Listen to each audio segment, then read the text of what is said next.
Walk into almost any classroom today, and you'll find an environment saturated by testing, specifically endless stacks of end-of-unit benchmarks. Yet, a landmark review of classroom research by Paul Black and Dylan William demonstrated that formative assessment can effectively double the speed of student learning. This data creates a stark contradiction. Teachers rarely see these massive academic gains from their district-mandated formative benchmark tests. Commercial test publishers hijacked the term, pasting the formative label onto standard testing products to capitalize on the research. This results in a reactive, dead-end testing culture. Look at this cartoon. The teacher says, "Thanks for your pre-tests. You now have 30 minutes to learn," and then it's post-test time. Rebranding a summative benchmark test does nothing to change its instructional impact. A test remains a tool, defined by its application.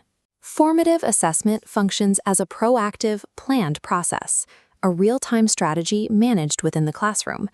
Understanding this process requires a clear look at the traditional model. Assessment of learning measures what students know after the instruction has concluded. Researchers instead advocate for a deliberate shift to assessment for learning.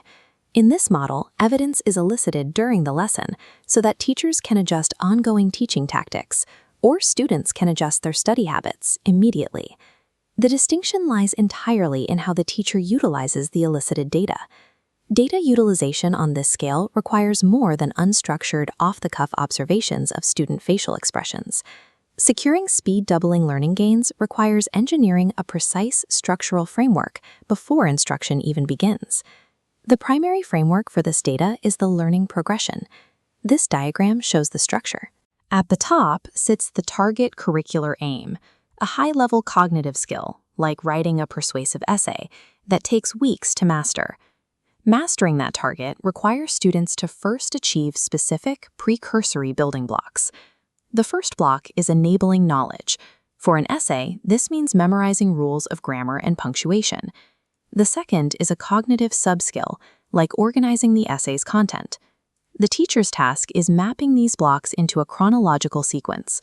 Complex educational targets become achievable when they are scientifically deconstructed into these manageable, sequential steps. When building these progressions, teachers frequently stumble by creating far too many building blocks. This issue centers on grain size, the scope and breadth of a specific learning block. Turning every minor detail into its own block makes the resulting assessment burden physically unmanageable. Effective progressions include only strictly requisite blocks. They focus on must-know items and eliminate any nice-to-know fluff. Success depends on moderately large grain sizes that coalesce minor skills into clear, teachable chunks. Simplicity is a pedagogical necessity. A learning progression must remain streamlined enough to be assessed in real time.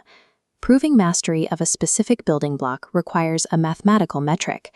Teachers utilize an item analysis tool known as the p-value.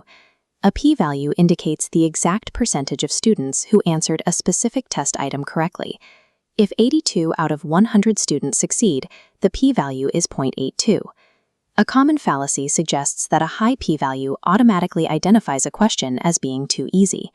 Conversely, educators often assume a low p-value, like 0.30, proves a question is appropriately difficult. A low p-value often signals that the topic hasn't been taught yet, or that the instructional delivery was ineffective. The goal is to design intrinsically challenging questions to verify mastery of our building blocks.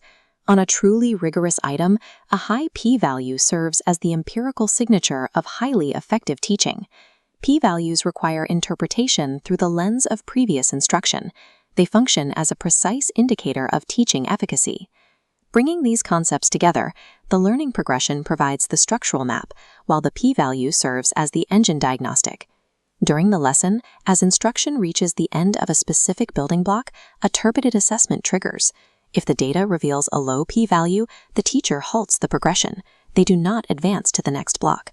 The teacher loops back to adjust their instructional delivery, or the student adjusts their learning tactic, in the moment. Summative benchmark tests generate data long after the unit has ended, when instructional adjustment is no longer possible. Formative assessment is defined entirely by this real-time feedback loop. Immediate adjustment is the requirement. Building these progressions and tracking item-level p-values requires heavy-duty upfront cognitive labor from teachers. Because the process is demanding, teachers should reserve it for truly significant, high-stakes curricular aims. Educators must look past the commercial illusion of pre-packaged formative benchmarks and reclaim the structural design of their classrooms. This architectural work is the proven path to doubling the speed of student learning. True formative assessment engineers student success through deliberate architectural precision at every step of the learning journey.